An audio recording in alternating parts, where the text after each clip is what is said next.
Good morning, Chicago. I'm Dr. Allison Hourty, Commissioner at the Chicago Department of Public Health. Today is Tuesday, September 27th, 2022. Pleased to be coming here for your weekly opportunity to get an update on things happening in public health in Chicago with a specific focus on infectious diseases. A chance to get your COVID questions answered, your monkeypox questions answered, and increasingly bringing in some other work that happens in public health here in Chicago. I want to thank those of you who gave us some really nice feedback about our substance use focused Facebook Live last Tuesday. If you missed it, we had Dr. Gastala from the state, who is one of the medical directors at the Substance Use Prevention and Recovery Division at the Illinois Department of Human Services. And we had Dr. Jasmine, who is our medical director for behavioral health, which includes substance use at Chicago Department of Public Health. Both of them were my guests last week and went over really at a high level what are we doing related to substance use, especially opioid use disorder? How can we use language? How are we better getting people connected to treatment and to harm reduction? So encourage you to check that out if interested. As always, we will focus on predominantly a COVID update, a monkeypox update, look at some dashboards, and then in the second part of the show, have an opportunity to take your questions directly. You can use the hashtag AskDrArwity on either Facebook or Twitter. You can also put questions directly into the box below. So to get us started, as always, let's take a look at our dashboards. CHI.gov/COVID-, we can pull it up, brings you to the City of Chicago's COVID dashboard. Everything on here is green, and that is what we like to see. When everything is green, that tells you things are improved compared to the average over the prior week. And so in terms of cases, people being diagnosed in formal laboratory tests, that continues to downtrend. Hospitalizations especially downtrending, and it's always really good to see this. We do have more than 20 Chicagoans every day being newly hospitalized with COVID. So this is definitely not gone. But right at the moment, some of you already saw, we are at a low risk level where we had not been since early May. And we'll talk a little bit about that. Deaths also lower right now, and vaccines are up. You can see, if you click here, this right here in early September marks the launch of the updated COVID vaccine, where the formal name is the Bivalent booster. It's the first update to the COVID vaccine we've had since the very beginning. And you can see we saw a really nice uptake and then have been consistently 5,000-6,000 a day across the city. There are hundreds of locations to get this, and everybody over the age of 12 should be getting a COVID vaccine this fall. So not only should you get an annual flu shot, but you should definitely get this updated COVID booster, and we can talk some more about it. But pretty pleased with the way that it came up quickly and has stayed up, and we want a lot of people to get this before cold weather truly sets in. Emergency department visits, well under 2% now of our visits across all Chicago emergency departments are folks coming in with a positive COVID diagnosis. So you can see, compared to in early 2022, we were almost 20%, almost a fifth of the people coming in to emergency departments had COVID. And then hospital beds, just under 4%. So about, what is that, 1 in 30 of our beds across Chicago continue to be taken up by people hospitalized with COVID. But right now, things are going relatively well. Quickly on monkeypox, you can get here if you go to chicago.gov/MPV. A lot of material continues to get updated here. If you want to get your questions answered, if you want to know how to get a vaccine or treatment, you've got frequently asked questions, you need guidance. But the data dashboard in particular, we are also updating 5 days a week. And this is specific to Chicago. You can see we've had 1,022 Chicagoans diagnosed with MPV. 67 of those folks have been hospitalized. We've had no deaths. And if you look, this outbreak really started in early June in Chicago, increased quite quickly through July, and then has been on this gentle downtrend through August. But what I want to highlight is in no way are we seeing MPV disappearing. We're sort of sticking here at around 50 cases a week. And I anticipate that this is probably going to be a virus with us in a relatively indefinite way. Certainly, I expect for, at a minimum, the rest of this year and next year, I think we will be paying attention to MPV, vaccinating folks against it. So pleased with how this is going overall in terms of not seeing the major impact, but there are still a lot of people being diagnosed with MPV, and we need the highest risk people to get vaccinated. So to dive into some more details about all of this, let me pull up the slides. So first of all, today is World Environmental Health Day. Not everybody knows that the Chicago Department of Public Health actually has as one major section our environmental permitting and inspections for the city of Chicago.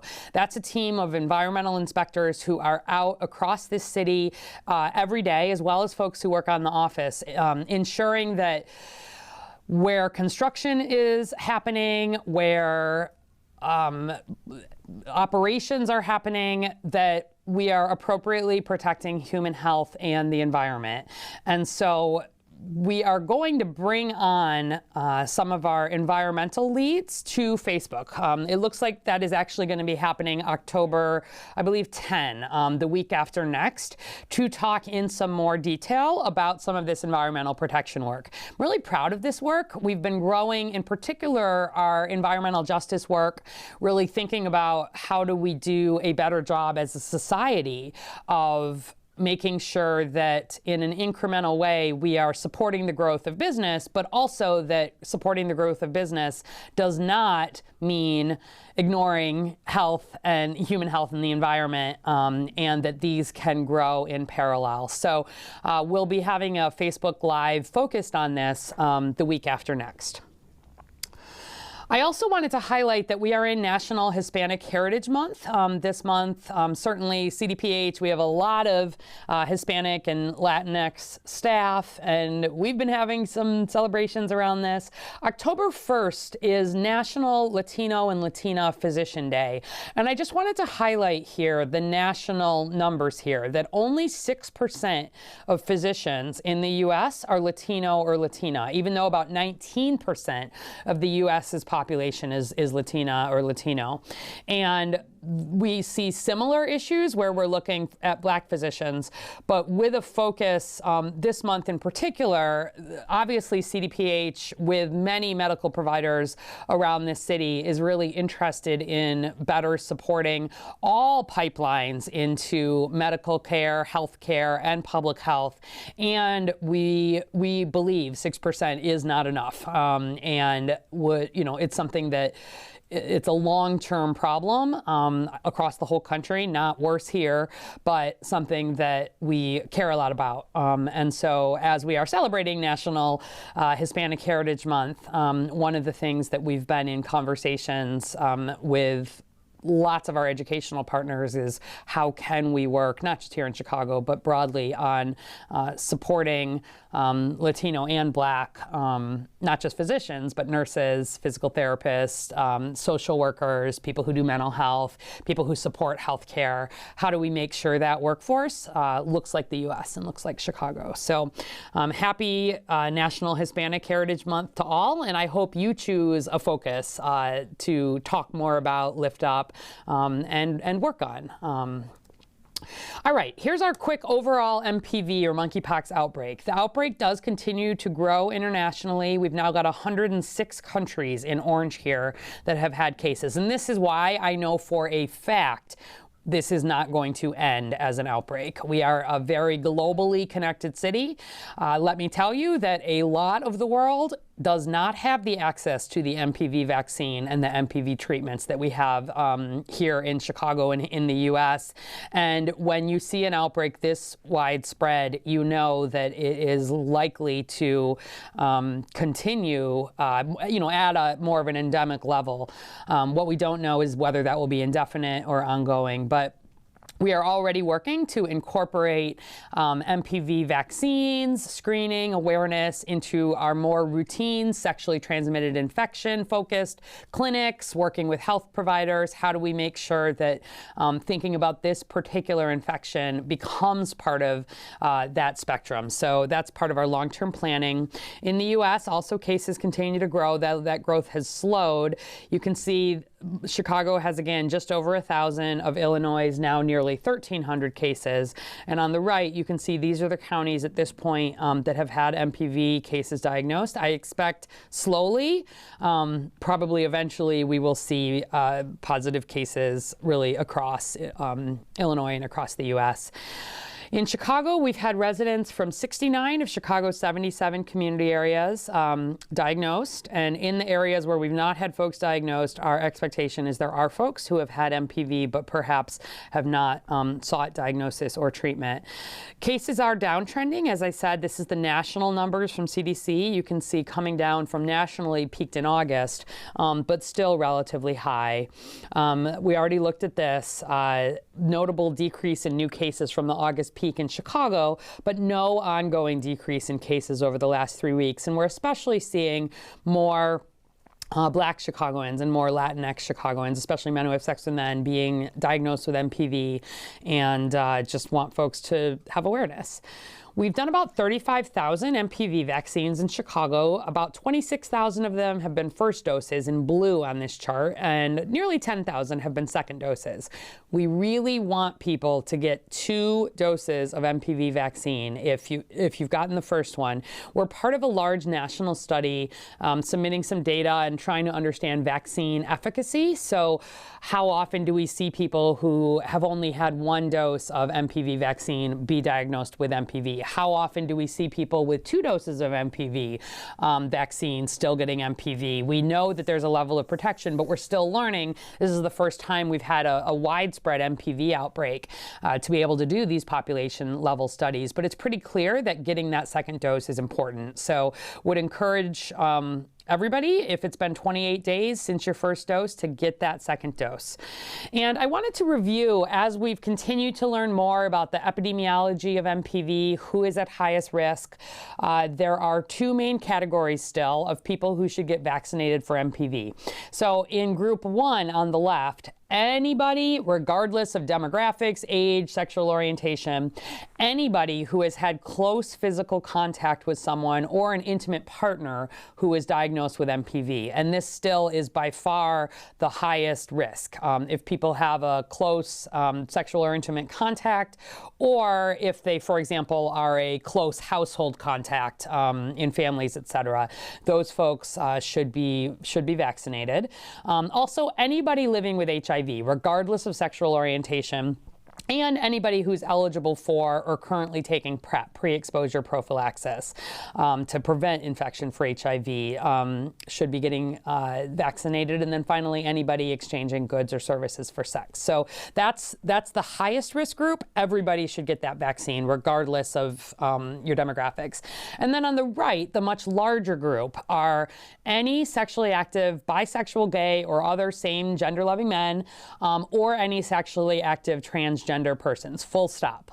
So if you are bisexual, gay, or other same gender loving, or you are a transgender person, bisexual, gay, or other same gender loving man, or a transgender person, you should be getting vaccinated for MPV. And this is partly, again, we think that this is not going away. And so even if you don't have any higher risk activities at the moment, that's great. We are still recommending getting this vaccine. And it is especially recommended for people in this group if you met recent partners through online apps or at social or sexual venues. We see in our data here in Chicago that those continue to be particularly high risk high-risk activities that people subsequently diagnosed with MPV report. Also, if you were diagnosed with any sexually transmitted infection in the past 6 months, you should definitely get vaccinated for MPV. And then finally, again, if you're eligible for or currently taking PrEP, pre-exposure prophylaxis for HIV. So let us know if you have questions about that. We are still learning about how well the vaccine can protect you. Like I said, we're part of this larger national study. And so even after getting getting vaccinated, we do encourage taking some precautions, especially if you're at high risk for severe illness from MPV. If people are HIV positive, we are more likely to see severe outcomes, people needing to be hospitalized, et cetera. And folks who are immune compromised do seem to get hit a little harder. So just important to be talking to your provider if you have questions about that. All right, now a quick COVID update, and then we'll get into your questions. So COVID is right now doing better across the whole U.S.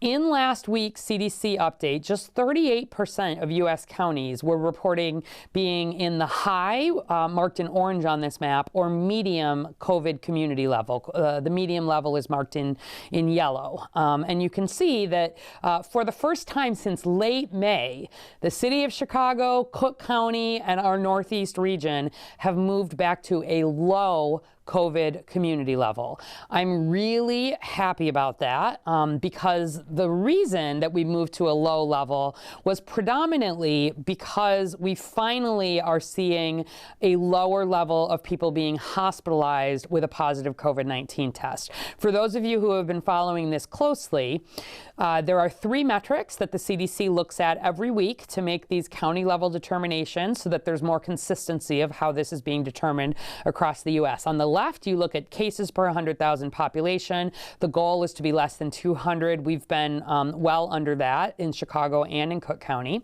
The second is new admissions per 100,000 population, meaning getting admitted to the hospital with a positive COVID-19 diagnosis. The goal here is to be at less than 10 per 100,000 population over the last 7 days. And the city of Chicago has been meeting that metric for a while, but just for the first time, Cook County, which includes, because this is hospitals, it includes also some of that larger metro area, even some of the hospitals in the surrounding counties, that for the first time moved to the goal of being under 10. And then finally, that the percentage of your staffed inpatient beds is under 10%. We've been well under that. So it's not just that I'm happy we've moved to low risk, it's that I'm happy we've moved to low risk because people with the more serious outcomes, getting hospitalized, have moved to that lower risk category.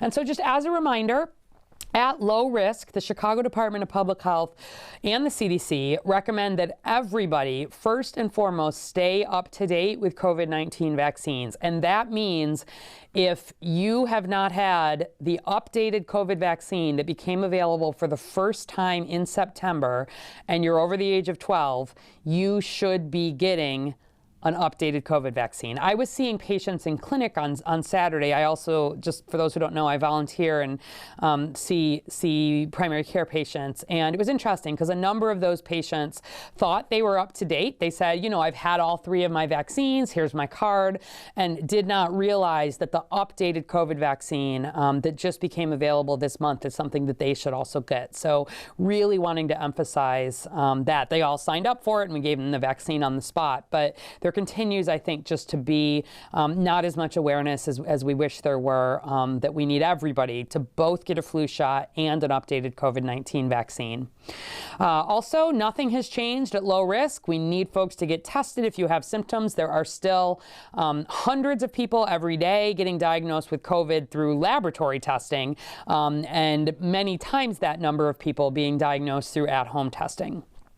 If you test positive for COVID-19, nothing changes. You follow all isolation guidance, including wearing a face mask. And then if you're at high risk for severe illness, talking to the healthcare provider about needing to wear a mask and taking other precautions. So we've been getting some questions in about what does this mean for masks? And very high level, when we are at a low COVID level, in many settings, that means we move to more of a mask optional recommendation. And many of you have seen these signs around Chicago where masks are optional. This establishment no longer requires masks to enter, but please be kind to those who choose to wear a mask. And I wanted to put a little bit of a finer point on this.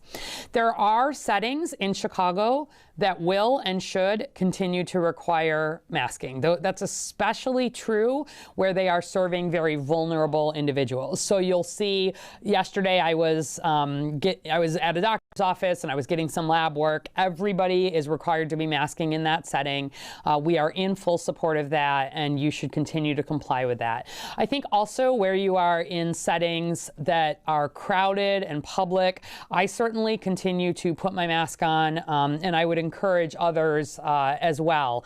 We're heading into the fall and winter season. I would like nothing more than the city of Chicago to stay at a low risk, but realistically, based on what we know tends to happen with respiratory viruses every winter, I expect the risk will further increase. So I certainly continue to wear my mask on the L, for example. I continue to just put my mask on when I am out and about because I think it's a sign of caring for others if people have concerns. But that overall recommendation at the low level is not in place at this point. And so the Chicago Department of Public Health, for example, at our own offices, outside of our clinical settings, most of us continue to wear masks, but as we move to a lower risk setting, we won't be sort of enforcing that strong recommendation as much, but knowing that we could be going back up. So let us know if you have questions about that.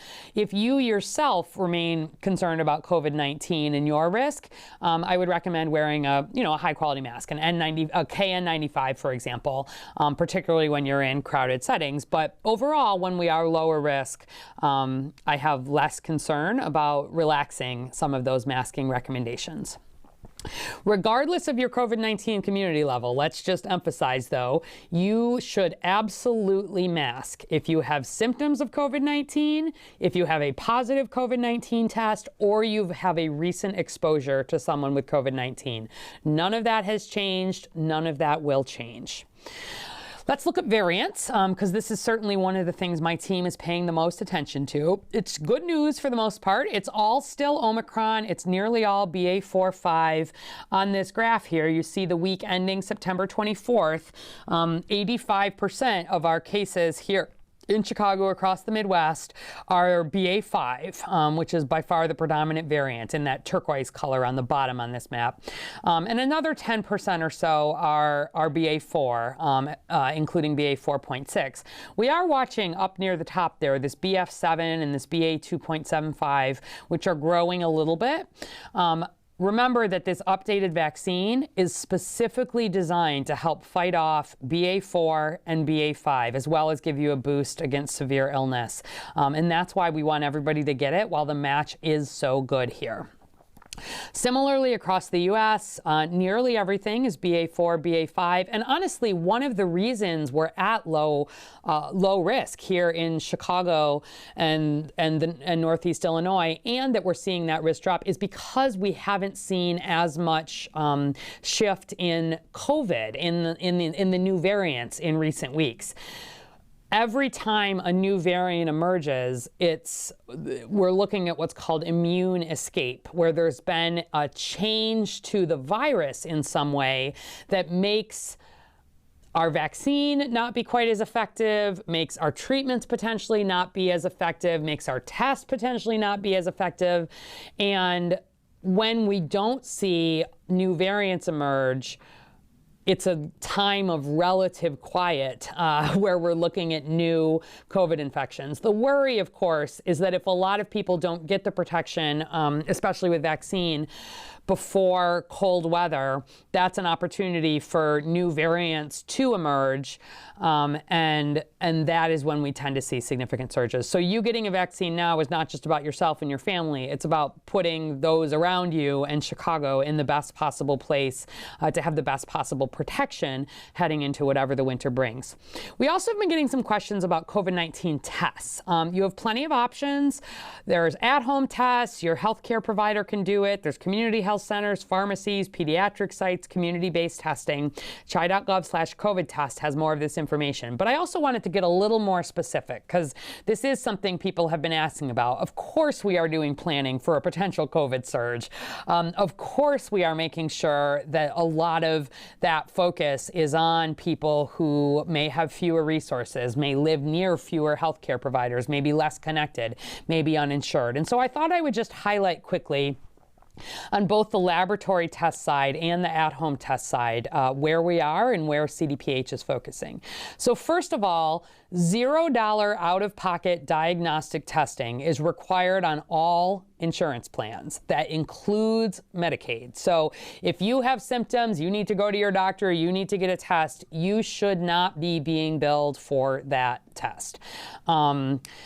In addition, there have been more investments to support $0 out-of-pocket testing with a specific focus on underserved communities and the uninsured, and this has been a major focus of CDPH. So we've been working closely with the federally supported ICAT, that's Increasing Community Access to Testing program. We have more than 80 CVS and Walgreens on-site testing facilities that are operating across Chicago that offer no-cost COVID lab tests, especially in some parts of the city on the South Side, for example, where we know it can be harder for people. There are people who may not be as connected to a healthcare provider.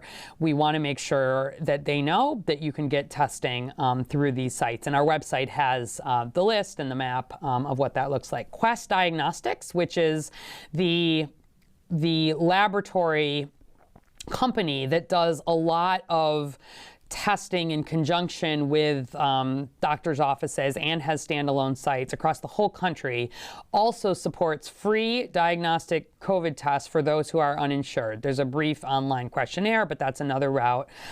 These sites alone, just the CVS and the Walgreens, have performed more than 300,000 tests in Chicago. So these are well in use, and they are continuing. Federally qualified health centers across the city also offer no-cost COVID testing for all of their patients for free. And just as a reminder, our federally qualified health centers, there's a network of there's more than 20 networks of FQHCs in Chicago, more than 100 locations. Those, by definition, receive additional federal funding to serve everybody, regardless of income, insurance status, or immigration status. And we like to get people connected, of course, to a primary care provider, like through an FQHC, not just to get a COVID test, but to make sure that everybody is getting the preventive and follow-up health care that they should have. And then the city of Chicago, we do continue to offer some free COVID testing. We still have a Little Village Connect Chicago site, just given a lot of need if there are undocumented immigrants in that area. So that's on the laboratory. Like, I walk into a lab, I walk into a pharmacy, I walk into a doctor's office, and I'm getting a formal lab test. So let us know if you have questions, but I'm proud of what we've built there. And then on the at-home side, which is where really the great majority of tests are happening at this point, I wanted you to know that private insurance companies are now required to reimburse up to 8 at-home over-the-counter tests per month per individual on an insurance plan. So if you have 4 people in your family on an insurance plan, and you have private insurance of any kind, they are actually required to be covering up to 32 at-home tests. So often you have to pay up front and submit it. It really depends on, in some cases you can bring in your insurance company, your insurance card, like to a pharmacy, check with your provider, whether that's Blue Cross Blue Shield or Aetna or whoever has your private insurance. But I wanted people to know that these costs are reimbursable, and that if you do have private insurance, that you can get up to 8 at home per month per individual, and that's a federal requirement. Medicaid also covers at-home COVID tests at no cost. We can talk more about that. Medicare also provides options to be able to pick up free at-home test kits, for example, through pharmacy partners and others. If you've got questions, you can check with, you can literally call the number on the back of your card, whether it's a private insurance, whether it's a Medicaid, whether it's a Medicare, to get specific help with that. And then the city of Chicago, we continue to offer free at-home tests via community organizations to distribute in our high, what we call CCVI, COVID Community Vulnerability Index neighborhoods. And We have stockpiled tests in case of a major surge this winter, so we could help support an increased need. But we have been paying a lot of attention to this. And anybody, our same number, 312-746-4835, the same number you can call to get somebody who can answer your questions about where to find a vaccine, can help you with where to find a test, where to find a doctor, how to get connected. So please do not let a lack of resources be a reason that you do not get a COVID test. We want to encourage people to have these at home, to use them at the first sign of symptoms, and to know where they can also go in to get formal testing. Quick reminder, if you catch COVID, regardless of your vaccination status, this has not changed, you need to stay home for 5 days, even when we are at low level. If you have COVID, you must stay home for 5 days. If your symptoms are resolving or gone by day 5, you can leave your house, but you must continue to mask while around others for days 6 through 10. That has not changed. I do not anticipate that to change. COVID remains very contagious. And even though a low level means there is less comparatively of it around, it does mean that we need people who are diagnosed to be careful and to do the things to limit spread to others. Talk about vaccines. We're up to about 13.2%. About 21,000 Chicagoans under 5 have gotten at least that first dose of the COVID vaccine. I am not happy with that. It is much better than the national average, where only about 5% have had a COVID vaccine. But again, especially heading into fall and winter, I'm worried about this upcoming flu season because we've seen the Southern Hemisphere have quite a bad flu season. That often predicts what the Northern Hemisphere will look like in our fall and winter. And we typically see a resurgence of all respiratory viruses in the winter, just because people are more inside. We, of course, are seeing fewer people masking, all of these things. And it's appropriate because we're in a different stage of the COVID pandemic than we previously were. We have really good vaccines. We have treatments that are now available that help keep people out of the hospital if they are infected, regardless of whether they're vaccinated. But nevertheless, we are seeing some outbreaks. We are often seeing those outbreaks in preschools and daycares and some of the youngest settings because we see such low vaccination rates. So strongly encourage this fall to get everybody up to date, but that includes the little ones. Please make sure your 0 to 4-year-olds are up to date. I have a 4-year-old nephew who just got his third COVID-19 vaccine this week, and he wants to report back that it did not hurt, he did not cry, and he got ice cream after getting the COVID-19 vaccine. And his mom, my sister, also reports that her COVID-19 booster did not hurt, she did not cry, and she also got ice cream. So please be, do be serious about getting our little ones protected. Let's talk then about the bivalent boosters. You've been hearing me weave this all through. It is a major focus of the health department right now because we want to be covered before any potential surge. So this is brand new, hot off the press, not official yet, but likely coming very soon. We think there are going to be approved pediatric bivalent boosters. This is a question a lot of you have been asking. Remember, in early September, this updated vaccine, the bivalent booster, became available for those over the age of 12 with the Pfizer vaccine and over the age of 18 for the Moderna vaccine. But we are anticipating kid-sized doses of the updated vaccine potentially as soon as early to mid-October. We've talked about this a lot, so if you follow along, first we need FDA authorization, then we need the Advisory Committee on Immunization Practices and CDC. But CDC is already signaling that they've been looking at the data on this, that things are looking good. And knowing that this is when we do flu vaccines, I was worried that this approval was going to come more in December, which is later than we would like to be. It's not good timing when we're trying to get people up to date with both flu and COVID. And so Again, none of this is happening yet, but for those of you who are anxious about being able to get your school-aged kids, 5 to 11, the updated vaccine, we're expected to have a bivalent Pfizer vaccine for children age 5 to 11s.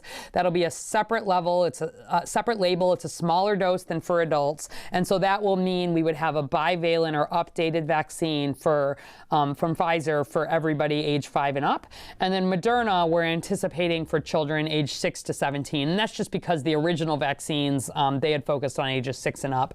Same label as adults, again, a smaller dose, and so that means that everybody over the age of 6 would be authorized for the updated vaccine. This would likely replace the monovalent boosters, just like happened for adults, and I don't anticipate, because I know I'm already seeing people with this question, very soon to have an updated bivalent for the kids under 5, just because the initial uptake has been so low. So my nephew, the 4-year-old, went ahead and got his regular third updated booster for COVID, and that's appropriate. But for the older ones, we expect this would replace the monovalent boosters. So if you have a 5 to 11-year-old, know that we are anticipating potentially in the next few weeks, we may have an updated booster for them. And we had the opportunity in Chicago already to start placing some pre-orders so that there's planning happening while we're waiting for authorization. We've been allocated more than 38,000 doses of that Pfizer pediatric, assuming authorization happens, which is a good amount. We'll be able to get that out to pediatricians, get that out through our CPS vaccination efforts, et cetera. And we wouldn't need a pre-order for Moderna because it's actually the same product already in the field, just a smaller dose. So that's exciting news. We have been doing training and communication. We're working on these pediatric COVID-19 vaccine report cards that we will be providing to pediatricians and providers in Chicago. We do this for other vaccines. So we let pediatricians know, in your practice, 96% of your children have had their appropriate polio vaccines, and we meet and sort of say, how can we work on bringing folks up to date in the areas where you're lagging? And so we're getting some of that going with the pediatric vaccines. We're doing some boot camps, really focusing on children, especially here.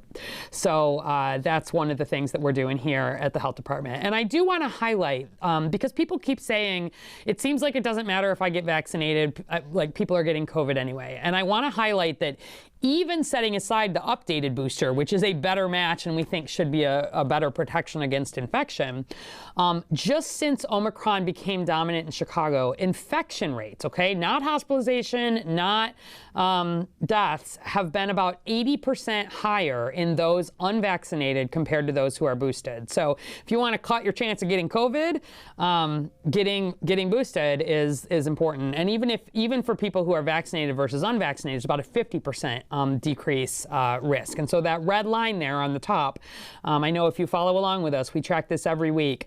Unvaccinated Chicagoans still 50% more likely to be infected than those who have had COVID vaccine, and 80% more likely than those who have had a booster. And I think that will continue to widen as we see the updated booster start to take effect. It's even more important for severe outcomes. We've seen Chicagoans be about 3 times likely, so 300% almost, as likely to be hospitalized if they're unvaccinated compared to boosted, and almost 6 times, 600%, as likely to die from COVID compared to those who have been boosted. And so getting folks up to date, getting those latest boosters, I want as many Chicagoans in that dark blue line, which is the lowest risk for all of these outcomes this winter. You'll see some of our advertising around getting both your flu and COVID vaccines at the same time. This is the combo you don't want. Get both vaccines.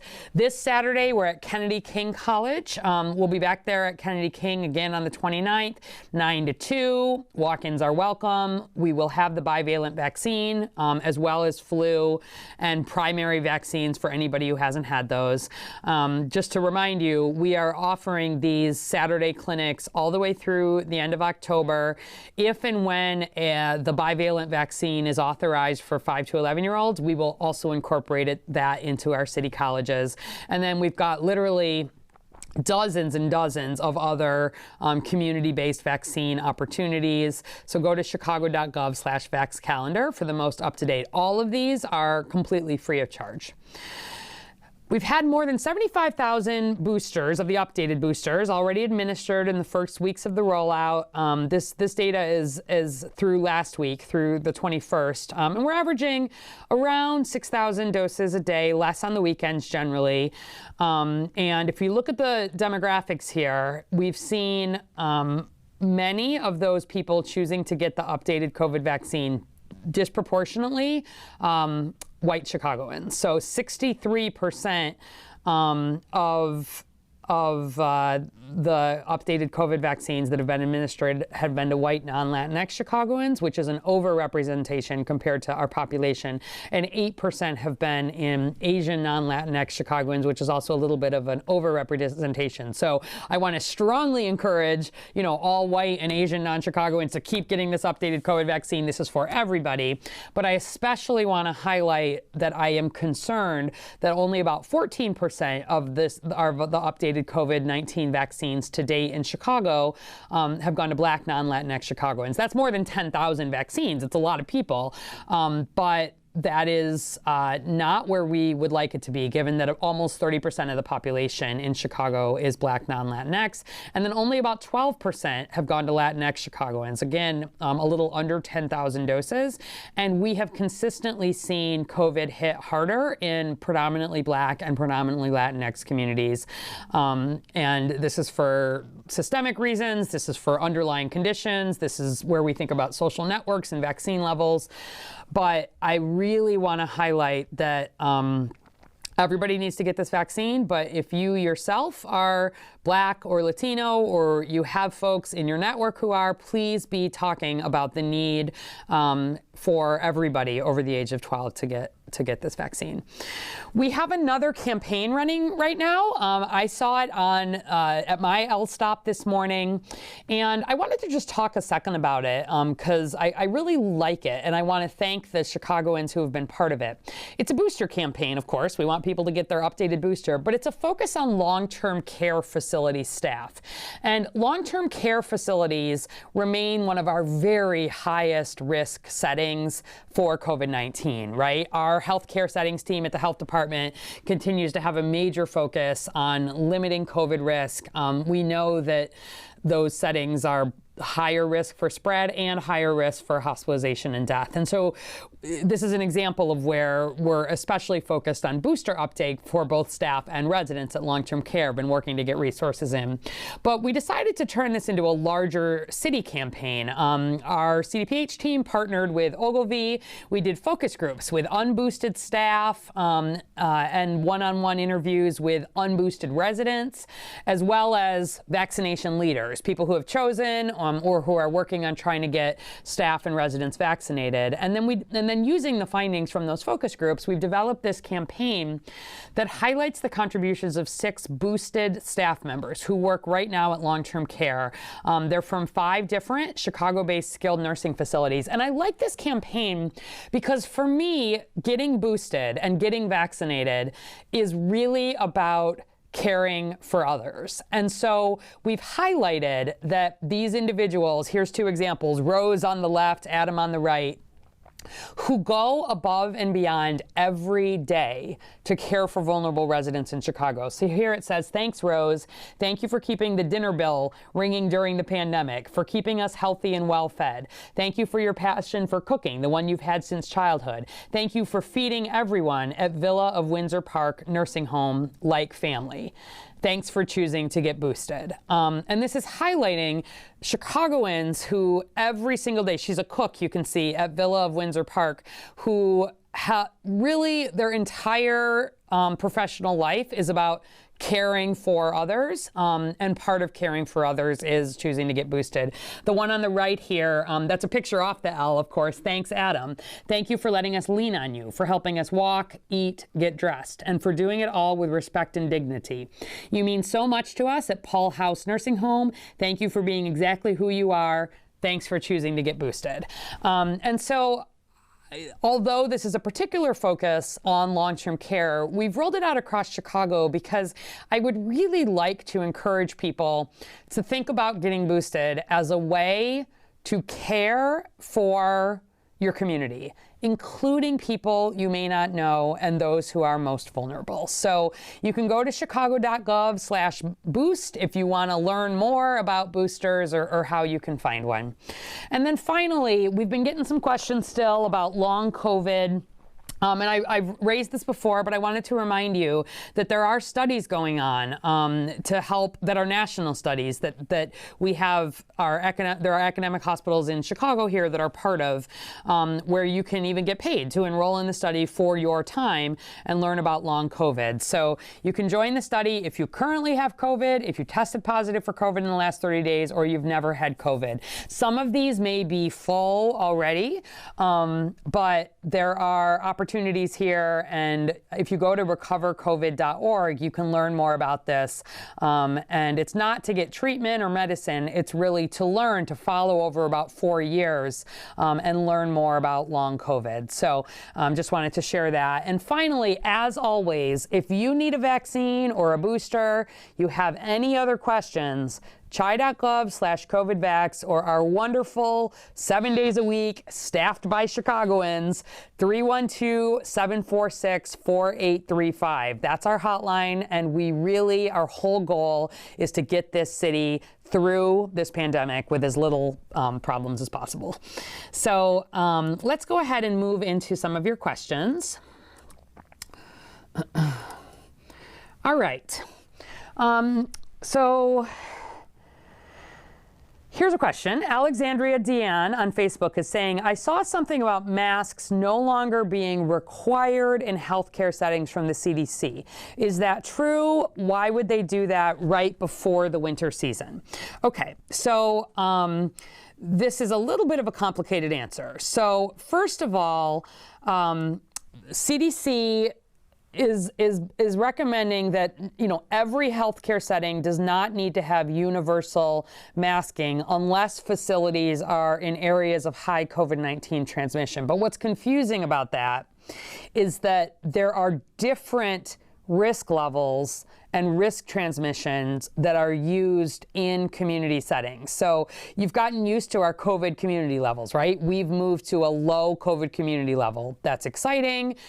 This is where stores or other settings may be not recommending masks as much. We continue, if there are theaters or places that serve high-risk individuals that want to require masks, that is great. We're all about it, but that's their choice to do it. But healthcare doesn't use the same matrix. And so even while only about, I don't remember the exact percentage, but it's maybe 10% of counties in the U.S. are at that high transmission level this week, more than 70% of counties are in terms of healthcare risk are still at high.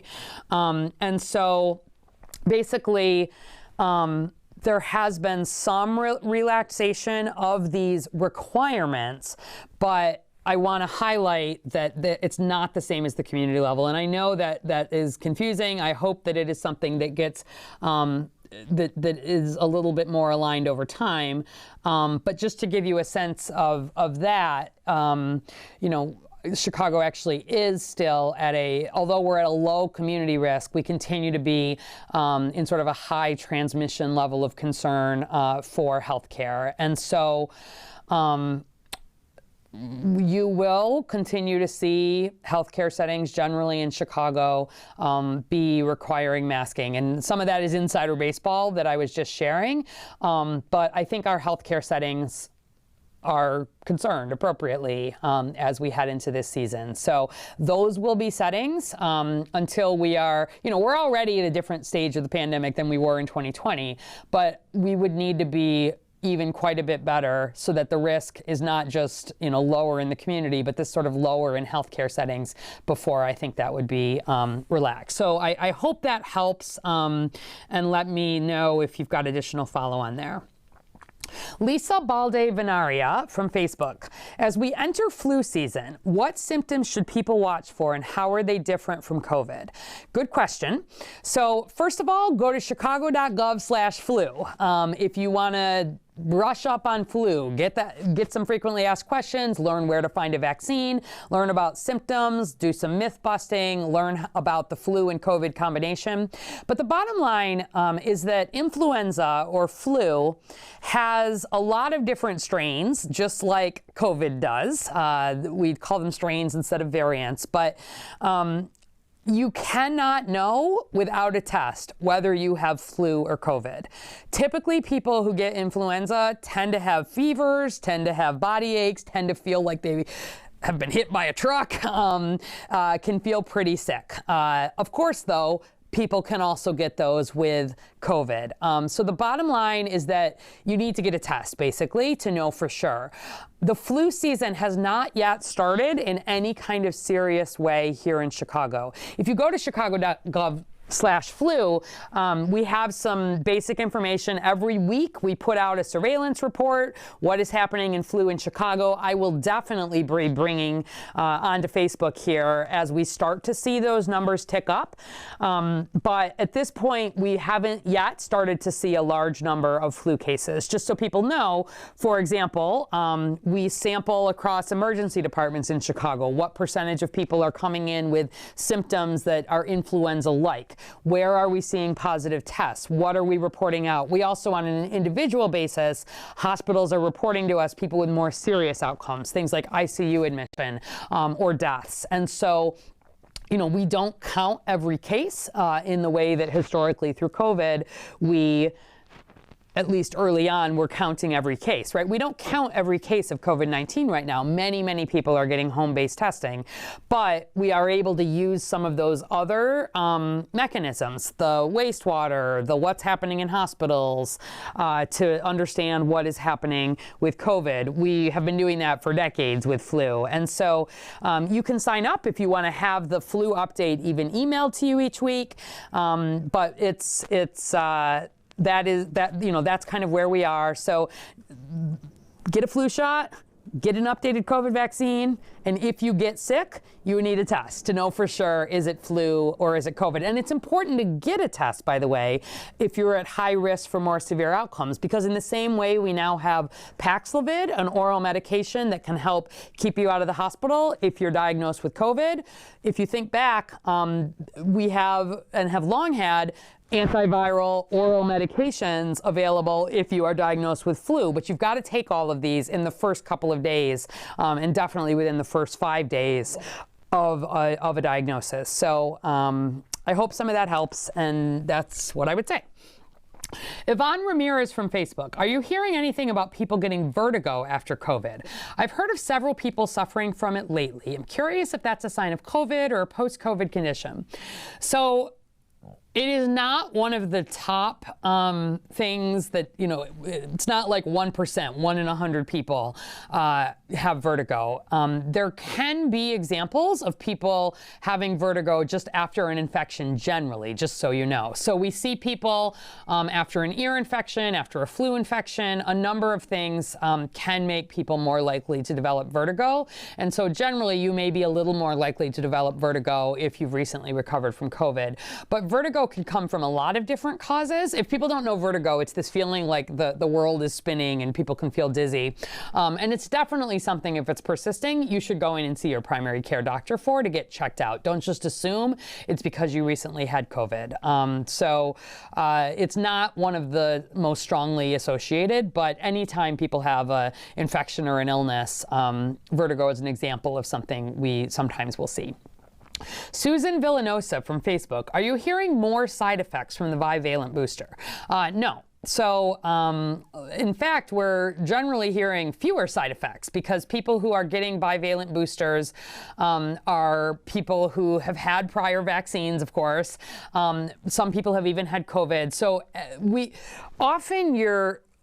the whole point of getting a COVID vaccine is to teach your immune system how to better fight off COVID if you see it in the future, how to keep you from getting infected, how to keep you from getting seriously ill. And so we are not seeing people reporting any different side effects. And in fact, where you look on the national level and in some of the studies, we're seeing even fewer side effects than we saw early on. And that's what you would expect. So certainly there are people, the most common side effect to report is no side effects. effect. Next most common is pain or soreness at the site of injection. And then there continue to be some people, these are people with a more robust immune response who sometimes for 24 up to 48 hours can feel tired and in some cases can have a short-term fever. If you're having that more systemic, I feel tired, or even I'm getting a fever, reminder, that is not COVID. You cannot get COVID from a COVID vaccine, just like you cannot get flu from a flu vaccine. But that is your immune response. As people get older, they are less likely to have side effects. As they have had vaccines before, they are less likely to have side effects. And if you have a side effect, it sometimes is not that comfortable for a day or two, but know that you have a really strong immune system, generally, a really robust immune response, and it suggests a good level of protection as well. Lydia Rivera from Facebook. I'm asking if I could schedule a home visit to get the bivalent booster administered at my home. Previously, we had up to 10 people at my house get the booster, and it sure was convenient. Please let me know if that's possible, and thanks for all you do. Yes, yes, yes, yes. Chicago.gov/at-home, or give us a call, 312-746-4835. We love scheduling appointments at home, especially when we get up to 10 people done at a time. We have prioritized at-home appointments, just so you know, with the rollout for if you've got anybody in that group who's over 65 or homebound, and we've also prioritized a little bit for some of the neighborhoods that are a little less vaccinated, but we have availability. So please reach out, give us a call. We would be more than happy to come vaccinate you and up to 10 of your friends and relatives at your home, and thank you for that. Question: if I can't order home COVID tests through the federal website anymore, where can I get free COVID tests then? So that's part of why I shared that slide. We will post that online, so if you want to go back and take a look. But it does depend a little bit on your insurance status. If you have private insurance like Blue Cross Blue Shield, Aetna, a zillion other providers, your insurance actually has to cover, either by providing or reimbursing, up to 8 free tests per month per individual. And in addition, if you have Medicaid or Medicare, those also are covered free cost, and there can be some differences in terms of your specific plan. If you're unsure what to do, give us a call, 312-746-4835. And always, we have sites available across Chicago, more than 80, for example, CVS and Walgreens, where you can continue to get free walk-in diagnostic COVID-19 tests. So, and let us know if you have more specific questions there. Ellen Snelling from Facebook. Can you speak to why you still support the harmful vaccine? So, Ellen, I cannot emphasize enough, this is not a harmful vaccine. And I would encourage you to look at the data on this. And I know that this continues to be, that there are people who are worried about it, that there are people who believe that there are outcomes that have been linked to getting a vaccine. I want to reiterate that the reason we do the really large studies, even when vaccines are first rolling out, where we compare people who got the real COVID-19 vaccine to people who get a placebo, an injection that is not the real COVID-19 vaccine. You follow those people forward in time. They don't know which one they got. The researchers don't know which one they got. And you compare those two groups to see, is it more likely that people who got the COVID-19 vaccine in the months and years that followed, are they more likely to have a heart attack? Are they more likely to get hit by a car? Are they more likely to have a problem with their kid? No matter what it is, you compare, and we do not find in any way a higher risk of a harmful outcome related to getting the COVID-19 vaccine or any vaccine. The reason that these vaccines go through such significant authorization processes and testing and follow-up is because the burden is higher to show that a vaccine does not cause harm before it will be released to the general public. And that's because if you think about, for example, chemotherapy, Chemotherapy is medication that is available to people with a cancer diagnosis. Chemotherapy can, and in some cases does, cause harm. It can make people feel pretty sick. It can make people lose their hair. It can make people have heart problems or other immune problems down the line. But you look at the cost-benefit analysis where if they have a cancer that otherwise is likely to kill them quickly or make them very sick, you take the risks, the harms that come with the treatment to be able to fight the disease. And that's always a decision that's made with the doctor and the patient. Vaccines, by definition, are given to healthy people, right? So they are given to people who do not have an underlying condition. And that is why the burden is so high to ensure that these vaccines do not cause harm. So there's a lot of monitoring that happens, and then there are systems where after people are vaccinated, you know, many of you enrolled in VSafe, right? VSafe is the national program that if you want, you don't have to participate, it's optional, but I'm part of it, so I report in. I had my vaccine. What were my symptoms? Do I have any problems? If there ever are outcomes that can be related to a vaccine, we track those, we follow those. So I cannot say strongly enough that we are, a year and a half into vaccinating for COVID. These vaccines are not harmful. They have been given billions of times around the world. Billions with a B. They have been given billions of times just in the United States with a B. And they have been remarkably important, especially in preventing severe outcomes and death. And so that is why I support the vaccine. It is not harmful on a population level. It is extremely beneficial on a population level.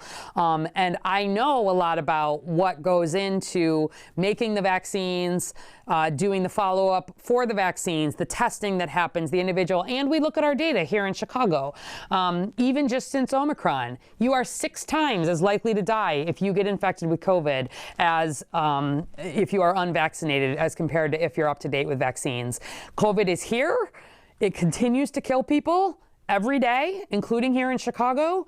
And that risk is a very real risk, creating harm. The vaccine is the most important thing. And I hope that that helps reassure you a little bit. If you have more specific questions, you can let me know. We've talked a lot on this show over the year and a half since vaccines became available about things like myocarditis, about things like flu-like symptoms, about some of these specific concerns. I've reassured people that there are no heavy metals. There is no mercury. None of those preservatives are there. I've talked a lot about the ingredients that are in these vaccines. I've talked a lot and helped people really get the correct information. Please do not believe things you just read on the internet. You are welcome, of course, and I encourage people to learn about the COVID-19 vaccine on the internet, but do that through sources that do this all the time, whether that's the Association of Immunization Managers that for 100 years has been doing nothing but protecting Americans against all vaccine preventable diseases. Or if you want to look at the science, talk to your doctor. Just make sure you're talking to somebody who understands this and can talk about for you in your situation, what are the risks and what are the benefits of getting any vaccine. And I will tell you that for COVID, that risk-benefit analysis is really clear. COVID is one of the top killers now in the U.S. every year.